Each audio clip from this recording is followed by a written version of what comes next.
Kągi, labas vakaras, visi susirinkusieji. Malonu Jūs matyti šios dienos pristatyme.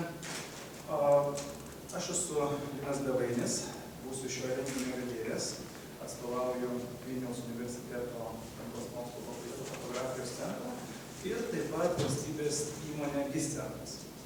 Na ir labai malonu norėčiau pakviesti užimti vietas šio renginio svečius. Prašau. Tai visų pirma, gerbiama Zita Milišauskienė, humanitarinių mokslų daktarė, Lietuvos istorijos instituto direktoriaus pavaduotoja mokslo reikalams. Ir taipogi mūsų svečias, tai yra Lietuvos kartografijos draugijos pirmininkas, Vilniaus universiteto gamtos mokslų fakulteto kartografijos centro vadovas, profesorius, garbingas daktaras Algimantas Česnulevičius. Ką, gerbimieji, iš tikrųjų susirinkome čia neeilinę progą. Tikrai ilgai lauktas ir labai svarbus kartografinis kūrinys yra prieš mus, tai yra Lietuvos nacionalinis atlasas. Kalbant apskritai, nacionalinis atlasas tai yra turbūt kiekvienos valstybės, sakykime, visapusiškai ją pavaizduojantis, charakterizuojantis, vadinkime, dokumentas. Jisai visų pirma yra reprezentacinis kūrinys. Tačiau gal kaip šiandien pavyks išsiaiškinti, galime jį panaudoti ir kažkokiems kitokiems praktiniams dalykams. Dauguma iš tikrųjų valstybių turi jau ne vieną savo nacionalinių atlasų laidą ir dažniausiai periodiškai duomenys atnaujina. Nebūtinai juos atspausdina, tačiau publikuoja internete. Na ir tokiu būdu mes jau turime nebe popierinį nacionalinį atlasą, bet, sakykime taip, elektroninį, internetinį nacionalinį atlasą. Žinau keletą, kurie man tikrai labai patinka, tai, sakykime, Belgijos nacionalinis atlasas, Kanados, jų, žinoma, yra daug daugiau, tai prašau pasidomėkite, gal jūs kažką įdomu surasite. Grįžtant prie mūsų lietuviškojo nacionalinio atlaso. Tiesiog priminsiu, jog pirmasis jo tomas buvo išleistas 2014 metų pabaigoje. Tai yra pirmasis toksai kūrinys po Lietuvos nepriklausomybės paskelbimo ir jame yra vaizduojama pagrinde Lietuvos valstybės gamta. Šiais metais, tai 2016 metų pradžioje, išleistas antrasis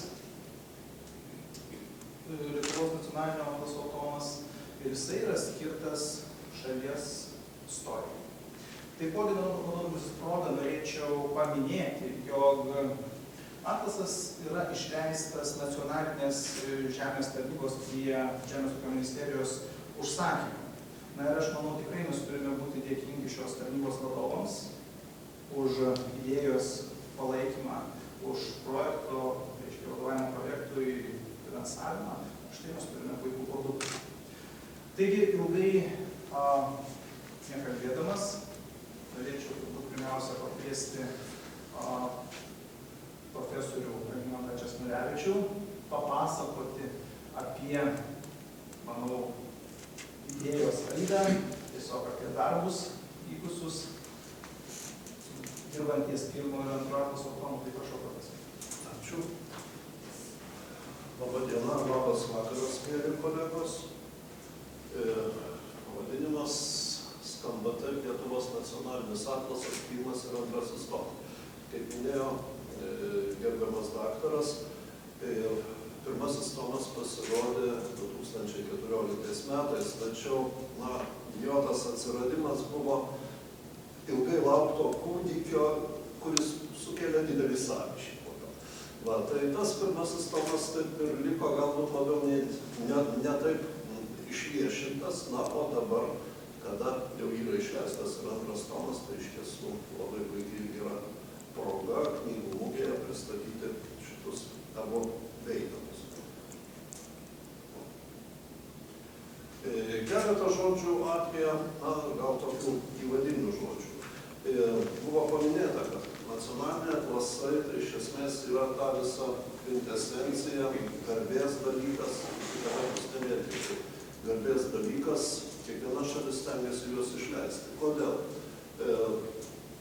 visuose nacionaliniuose atlasuose paprastai šitie atlasai pasižymi kompleksiškumu ir kita vertus apibendrinama šalies raida, socialinė, ekonominė raida, istorinė raida, galų gale mokslo ir kultūros raida. Tam, kad būtų sukurti, galėtų būti kuriami nacionaliniai atlasai, turi susidėti nemažai faktorių į vieną krūvą ir štai šitą schemą galbūt kažką tai ir pailiustruotų. Visų pirma, tai reikalingos personalijos. Tai yra žmonės, kurie gali tą atlasą padaryti, kurie gali apskritai generuoti idėją. Kitas labai svarbus dalykas - atlasų darimas tai yra ne vieno žmogaus darbas. Turi dirbti kolektyvas. Vadinasi, turi būti kvalifikuoti žmonės ir tam reikalingas mokymas. Jeigu yra mokymas, turi atsirasti ir profesija. Kadangi nacionalinių atlasų sudarimui, ne tik nacionalinių, kompleksinių ar teminių atlasų sudarimui, reikalingi žmonės, kurie dirbtų labai įvairiose kartografavimo srityse. Dar vienas dalykas, tai jeigu jau yra tokia profesija, tai be abejo formuojasi ir profesiniai susivienimai. Tai yra ta aplinka, ta bendruomenė, kurioje generuojamos įvairios idėjos, kuriomis dalinamasi, sakykime, tas internacionalumas, atsiranda nacionalumas. Tai yra kiekviena šalis, kiekviena mokykla gali įnešti į kartografiją savo indėlį. Labai svarbus dalykai tai yra institucijos, tos oficialios institucijos, kurios ir tvarko kartografavimo darbus, kita vertus institucijos, kurios gali tą praktiškai atlikti. Tai štai Lietuvos atveju mes turime susiformavusią tokią struktūrą, jau senokai jinai po 90 metų pradėta formuoti ir dabar jinai puikiai funkcionuoja. Dar vienas svarbus dalykas, jeigu yra personalijos, jeigu yra profesija, jeigu yra mokymas, tai be abejo atsiranda toks dalykas kaip mokslas, tai yra mokslo idėjų plėtra, mokslo idėjų atskleidimas. Na ir visa tai lemia tokį dalyką, kad atsiranda prielaidos kūriniams. Labai svarbu šiais laikais yra technologijų dalykas. Nacionalinis atlasas daug darbo reikalaujantis kūrinys ir jeigu yra įvaldytos modernios greitosios technologijos, tai be abejo jos galima tos atlasus atnaujinti, jos galima periodiškai leisti, sakykime, Suomiai, kurie išleido patį pirmąjį pasaulyje nacionalinį atlasą, jau leidžia 8-ąjį leidimą. Tai Lietuvoje situacija galbūt yra kiek kitokia. Ir visą tai, šitie dalykai suformuoja kartografijos mokslo statusą, kartografijos statusą apskritai šalyje. Šiek tiek istorijos su nacionaliniais atlasais. Pirmasis atlasas, nacionalinis atlasas išvydęs pasaulį, tai buvo Suomijos nacionalinis atlasas, išleistas 1899 metais. Istorinis ekskursas. Suomija tuo metu buvo priklausoma šalis. Jinai įėjo į Rusijos imperijos sudėtį. Bet aspiracijos tautinės buvo tokios, kad Suomija norėjo parodyti pasaulį. Mes esame tauta, mes turime savo kultūrą, turime savo žemę, turime savo ekonomiką, socialinę sanklodą ir taip toliau. Pirmasis atlasas buvo išleistas prancūzų kalba. Tiesa, ten buvo tekstai ir švedų kalba, ir suomių kalba. Kodėl prancūzų kalba? Na, 19 amžiaus pabaiga, 20 amžiaus pradžia, tai prancūzų kalba buvo tokia, kokia atliko tą funkciją, tai ką atlieka dabar anglų kalba. Tai yra tarptautiškumo. Po pirmo pasaulinio karo Europoje atsirado daug valstybių, daug naujų valstybių subyrėjus imperijom ir tai buvo laikmetis, kada tie atlasai buvo pradėti leisti. Gaila, Lietuva neturėjo pajėgų, neturėjo informacijos ir nebuvo išleisti tokie atlasai. Bet, sakykime, netoli mūsų kaimynai tai tą padarė. Tarpukaryje egzistavo, buvo Čekoslovakijos valstybė. Jie išleido iš tiesų puikų atlasą 1938 metais. Čekoslovakijos, tuometinės Čekoslovakijos atlasas buvo vienas iš pavyzdinių atlasų. Lenkams sekėsi šiek tiek sunkiau, jie sugebėjo sudaryti ir išleisti statistinį atlasą. Gamtiniai reiškiniai, buvo problemos gamtinių reiškinių kartografavime, bet, sakykime, tie statistiniai dalykai, jie buvo kartografuoti.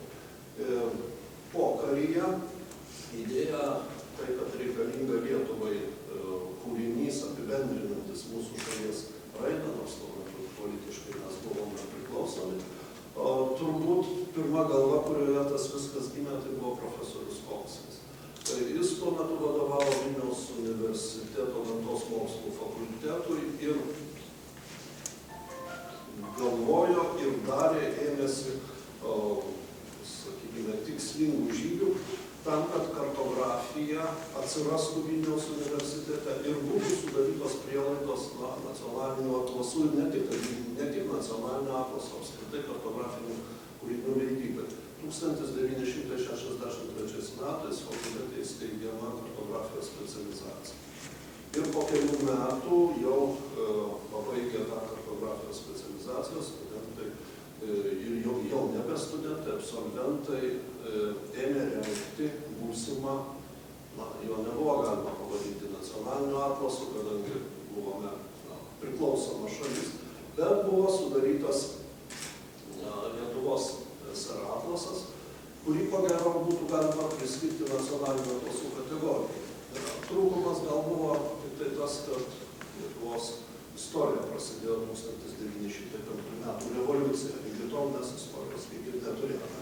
Bet, sakykime, socialinė, ekonominė dalis, gamtinė dalis, tai buvo tikrai labai plačiai pristatyta. Atlasas buvo dvikalbis.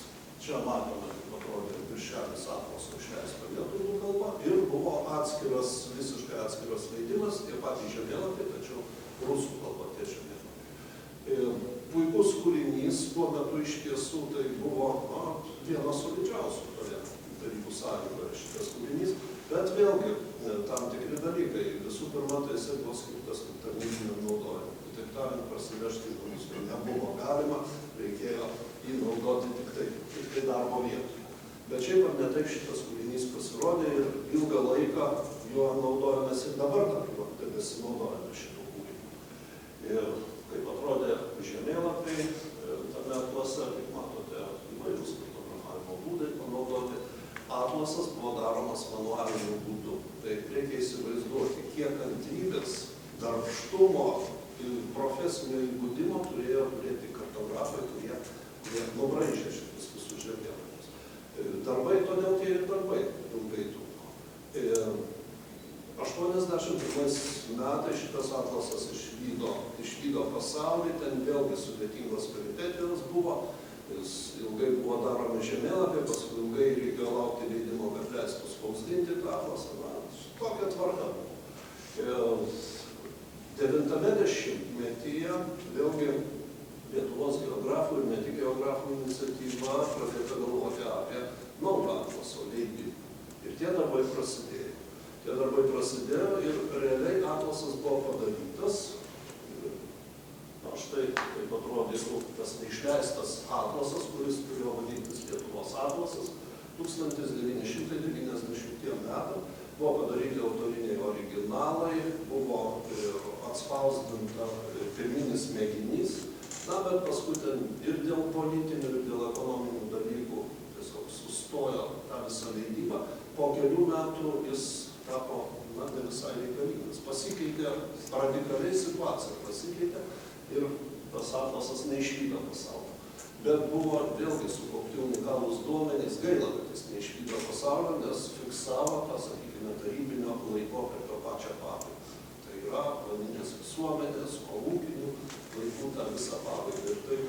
Ir tai būtų labai reikalinga fundamentali medžiaga. Jinai yra, bet jinai yra nepublikuota. Na ir po to galvota apie tokį dalyką, kad Lietuva nepriklausoma valstybė siekia savo atlasų, nacionalinio atlasų. Ilgai truko šitie darbai. Tuo metu kartografijos centrui vadovavo docentas Albinas Pilipaitis. Jis visokiais būdais stengiasi rasti lėšų, suinteresuoti kitas institucijas, kad tą atlasą reikėtų rengti ir išleisti. Na ir darbai pajudėjo 2005 metais, nacionalinė žemės tarnyba finansavo tuos darbus. 4 metus finansavo, o paskui nusprendė, kad kadangi vis per tos 4 metus atlasas nepasirodė, kad turbūt čia yra beviltiška, bet tas projektas nutrūko. Ir tik tai 2006 iš esmės 14 metų pačioje pradžioje, 13 metų pabaigoje vėl atsirado žmonių, kurie inicijavo to atlaso reikalingumą. Jau pačioje nacionalinėje žemės tarnyboje buvo surastos lėšos ir 2014 metais buvo išleistas pirmas tomas, čia tas vadinamas libinis variantas, to labai gražiai jisai atrodo, puikus kūrinys. Labai trumpai apie šitą atlasą. Kaip atrodo jo struktūra, atlasas susideda iš dviejų tokių ne visai tolygių dalių. Na, privalomi tie dalykai, tai būtų titulinis lapas, Respublikos vėliava ir herbas, tai yra valstybės įprasminimas, prezidentė parašė pratarmę šitam atlasui, toliau informacija apie atlasą redakcinę komisiją, apie institucijas, kurios pateikė informaciją reikalingą atlasui sudaryti, įvadas, na ir tos dvi dalis. Tai pirmoji dalis Lietuva pasaulyje ir Europoje, 35 žemėlapiai, tiek globaliniai žemėlapiai, tiek europiniai žemėlapiai. Čia ta mažesnė dalis ir antra didelė dalis, tai būtų gamta ir kraštovaizdis, kurį dar suskirstyta į atskirus skyrius. Tai kartografuotos gelmės ir paviršius, kartografuotas dirvožemis, kartografuotas klimatas, kartografuoti paviršiniai ir giluminiai vandenys, požeminiai vandenys, kartografuoti biotiniai dalykai ir kraštovaizdis. Ir kiekviename skyriuje čia keletas tų žemėlapių pavyzdžių būtų, sakykime, Lietuva pasaulyje ir Europoje, keli žemėlapiai, taip pat tiesa, toks nedidelis subskyrelis, tai yra senieji lietuviški kartografiniai kūriniai, Radvilos, Mikalojaus Kristupo Radvilos 613 metų žemėlapis ten rado vietą, gelmės ir paviršius, čia yra Lietuvos geologinis žemėlapis, dirvožemis, dirvožemio kontinentavimo žemėlapis, klimatas, klimato žemėlapiai, vandenys, vandenų, žemėlapiai charakterizuojantis paviršinius vandenis, biotą, miškų paplitimo žemėlapis, rūšinio miškų paplitimo žemėlapis. Na ir kraštovaizdžio skyrius, tie žemėlapiai, gana įvairių žemėlapiai, kaip matėte, jų skaičius netoks ir menkas. Bazinis mastelis visų žemėlapių buvo 1 prie milijono, tai yra tie pagrindiniai žemėlapiai, o toliau būtų papildomi žemėlapiai, kurių mastelis prie 1,5 milijono, prie 2 milijonų ir prie 4 milijonų, priklausomai nuo to, kiek tos informacijos reikėjo. Tai taip atrodė pirmasis tomas, na ir antrasis, atsiprašau, čia turi būti antrasis tomas. Kaip visai atrodo, na, turime tos variantus. Tai titulinis lapas, Respublikos vėliava ir herbas, pratarmė. Pratarmę parašė profesorius Nikžentaitis, Lietuvos istorikų asociacijos prezidentas, atrodo taip, jį reiktų tituluoti. Sudarytojų taryba įvardintas sąrašas, projekto dalyvių sąrašas, na ir svarbiausios istorinės datos. Iš tiesų, istorinis atlasas, tai jis yra svarbus tuo, kad čia yra fiksuojami, tie Lietuvai svarbus dalykai, apie tai gerbiama Zita Medišauskienė turbūt mačiau pakalbės. Na, toliau būtų įvadas ir 4 dalys, sakykime. Tai apimtų laikotarpį Lietuvos didžioji kunigaikštystė nuo jos susikūrimo netgi dar ir iki valstybingumo formacijos laikmetis, iki 1795 metų, 45 žemėlapiai, Lietuva 19 amžiuje 35 žemėlapiai, nepriklausomos Lietuvos laikotarpis, pirmą kartą, tiesą sakantis, taip plačiai kartografuotas 28 žemėlapiai, na ir ta paskutinė dalis, tai būtų nacių ir sovietinės okupacijos laikmetis, tai yra 40-90 metai. Na ir keletas tų žemėlapių pavyzdžių, kurie iš vieno ar kito laikotarpio, tai yra štai Lietuvos didžiosios kunigaikštystės laikotarpis, Lietuva 19 amžiuje žemėlapiai, nepriklausomos Lietuvos skyrių charakterizuojantys žemėlapiai, na ir nacių ir sovietinės okupacijos laikmetis žemėlapiai. Tai taip